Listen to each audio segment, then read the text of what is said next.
अस्सलाम वालेकुम।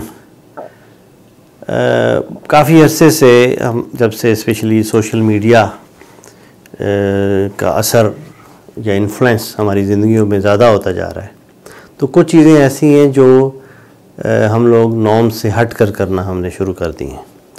उसमें बेशुमार चीज़ें अच्छी भी हैं, कुछ चीज़ें ऐसी हैं जो सही नहीं हैं, लेकिन कुछ चीज़ें ऐसी हैं जो ना अच्छी हैं ना बुरी हैं बस, लेकिन हमारे कल्चर में और हमारी रोज़मर्रा ज़िंदगी में वो चीज़ें इन हो गई हैं।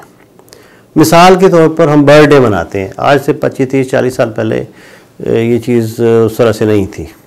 बाद ये छोटे बच्चों की हद तक थी, बाद ये फिर और आगे बढ़ी और करते करते अब तो पीराने कराम और हर घर में, हर जगह पे, हर ऑफिस में ये हमारा हमने एक लाजमी एक्टिविटी बना ली है।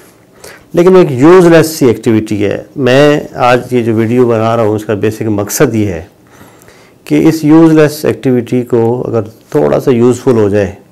आपने एक आम हदीस सुनी होगी कि किसी साहबी ने घर बनाया तो पीछे रोशनदान उसमें रखा, तो आपने पूछा कि आपने किस लिए रखा? तो अच्छी हवा आएगी। तो आपने फरमाया कि अगर साथ ये नीयत भी कर लेते कि इसमें से अज़ान की आवाज़ आएगी तो तुम्हें इसका सवाब भी मिलता। बिल्कुल इसी तरह से सालगिरह हम लोग मना रहे हैं, बड़ों की, बच्चों की, सबकी, तो लेकिन अगर उसमें एक छोटा सा कोई ऐसा एलिमेंट हो जाए जिससे वो एक पर्पसफुल एक्टिविटी हो जाए, तो मैं ये समझता हूँ एक बड़ा बेहतर रहेगा। उस हवाले से आप लोग अपनी राय दे सकते हैं। यानी कि मैं ये नहीं कह रहा कि मैं कोई बड़ी राय देने लगा हूँ, लेकिन जो मेरे जहन में एक चीज़ आ रही थी, काफ़ी दिनों से खटक रही थी, वो मैं आपसे शेयर करना चाह रहा हूँ। इस पर आपकी फ़ीडबैक मुझे लाजमी चाहिए होगी। हम लोग सालगिरह मनाते हैं जिसको जन्मदिन भी कहा जाता है। जन्मदिन का मतलब ये हुआ कि जिस दिन आपका जन्म हुआ था, जिस दिन आपकी बर्थ हुई थी, अब उस दिन हम उसी दिन की मुनासबत से केक काटते हैं, तालियां बजाते हैं, दैट्स ऑल। एक तो केक ज़रूरी नहीं है कि इसके साथ उसको इतना लाजमी किया जाए। पहली बात, अगर मुमकिन हो सके तो इसमें कोई और चीज़ भी आप सेलिब्रेशन के तौर पर यूज़ कर सकते हैं। लेकिन जो सबसे अहम चीज़ है जो मैं कहना चाहता हूँ, देखिए बर्थडे आपकी है या किसी की भी है, तो इसमें उसका कौन सा कमाल है? जिस दिन आपकी बर्थ हुई, जिस दिन आपका जन्म हुआ, तो बेसिकली वो दिन अल्लाह ताला का शुक्र अदा करने का है। दूसरे नंबर पे जो सबसे अहम जो चीज़, जो हस्ती उस दिन की मुनासबत से जो अटैच है आपके साथ या हमारे साथ, वो आपकी माँ है, हमारी माँ है, या वो माँ है जिसने आपको जन्म दिया।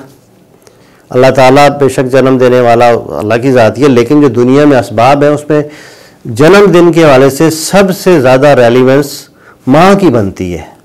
बल्कि ऐसी लाखों करोड़ों माएँ होंगी दुनिया में जो जन्म जिन्होंने दिए, लेकिन वो खुद अपनी जान दे दी उन्होंने। तो सबसे ज़्यादा रेलिवेंस मैं ये समझता हूँ कि जन्मदिन की, चाहे वो जन्मदिन मेरा है, आपका है, किसी का है, उसकी रेलिवेंस माँ के साथ है। तो सिर्फ मैं ये चाहूँगा, एक तजवीज़ है मेरी दोस्तों से, लेकिन मैं चाहूँगा कि इसको अगर एक आगे अगर ये समझ आ जाए लोगों को, तो इसको आगे शेयर करें और मैक्सिमम लोग आस्ते आस्ते इस पर कन्वर्ट हों। और वो ये है कि आप सालगिरह मनाएं अपनी, बच्चों की, बड़ों की, जिसकी मर्जी, लेकिन उस दिन को, उस जन्मदिन को अपनी माँ के साथ रिलेट करते हैं।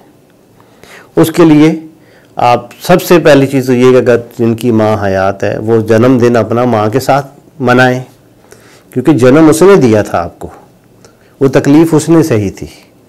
तो ये उसका शुक्र अदा करने का, शुक्रिया अदा करने का, उसको सेलिब्रेट करने का दिन है। एक तो ये मैं समझता हूँ। अगर जिनकी हयात नहीं है, वालदा या माँ, वो उसकी कब्र पे उस दिन जाएं, फातिहा पढ़ें। नहीं जा सकते लेकिन उस दिन दुआओं में उन्हें याद रखें। जो हयात है लेकिन उनके साथ नहीं सेलिब्रेट कर सकते, कहीं दूर हैं, कहीं दूसरे मुल्क में हैं, तो उस दिन स्पेशली लाइव उनको ले लें, उस दिन उन्हें स्पेशली कॉल कर लें।